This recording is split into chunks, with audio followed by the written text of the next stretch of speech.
అందరికీ నమస్కారం. మహిళతో పట్టుపట్ట సీఎం, తీవ్ర టెన్షన్లో నాయకులు. ఈ విషయాన్ని తెలుసుకునే ముందు వీడియో మీరు కంప్లీట్గా చూడండి. అప్పుడే మీకు కంప్లీట్ ఇన్ఫర్మేషన్ ఏంటో అర్థమవుతుంది.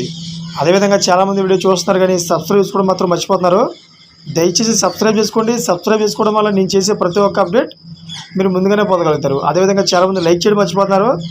దయచేసి లైక్ చేయండి. లైక్ చేయడం వల్ల ఈ ఇన్ఫర్మేషన్ మనం చాలామందికి రీచ్ చేసే వాళ్ళు అవుతాం. ఇంకా లేట్ చేయకుండా వీడియోకి వెళ్ళిపోతాం. ఫ్రెండ్స్, రాజకీయ నాయకులు రాసలీలను నడిపే విషయంలో నెంబర్ 1 రాష్ట్రమైన కర్ణాటకలో మాజీ ముఖ్యమంత్రి ఒకరు నందిపేట ప్రాంతంలో ఉన్న అతిథి గృహంలో పలువురు యువతులతో సరస సల్లాపాలు నిర్వహించారని ప్రముఖ న్యాయవాది జగదీష్ ఆరోపణలు చేశారు. సదరు మాజీ ముఖ్యమంత్రి తీరుపై సుప్రీంను ఆశ్రయించామన్నారు. అయితే న్యాయవాది జగదీష్ ప్రకటించారు.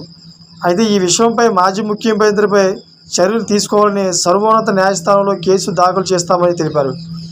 అయితే జగదీష్ అన్నీ చెప్పారు కానీ ఆ మాజీ ముఖ్యమంత్రి పేరు మాత్రం చెప్పడం లేదు.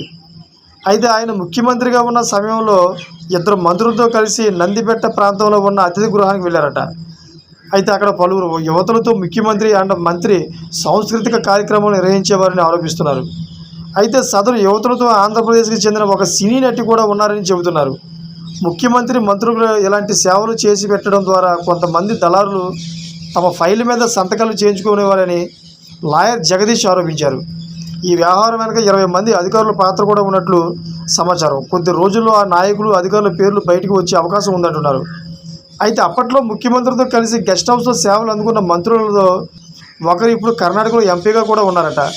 అయితే ఈ విషయం తెలుసుకున్న ప్రతిపక్షాలు, అదేవిధంగా ఇప్పుడు ఉన్నటువంటి ఫామ్లో ఉన్నటువంటి గవర్నమెంట్ కూడా వాళ్ళ మీద దుమ్మెత్తిపోస్తున్నారు. అదేవిధంగా ఈ విషయంపై అయితే ఎంక్వైరీ చేసి ఆ మాజీ ముఖ్యమంత్రి యొక్క గుట్టు రట్టు చేయడానికి అయితే చాలా పట్టుబట్టినట్టు తెలుస్తుంది. అదేవిధంగా సుప్రీంకోర్టు వరకు వెళ్ళి కూడా మాజీ ముఖ్యమంత్రి అయితే జైలుకి పంపే యోచన తెలుస్తుంది. ఫ్రెండ్స్, చూసేటువంటి లేటెస్ట్ అప్డేట్స్ కోసం నా ఛానల్ సబ్స్క్రైబ్ చేసుకోండి. నేను గడపలో పెట్టుకోండి. నేను చేసే ప్రతి ఒక్క అప్డేట్ మీరు ముందుగానే పొందగలుగుతారు. Thank for watching friends.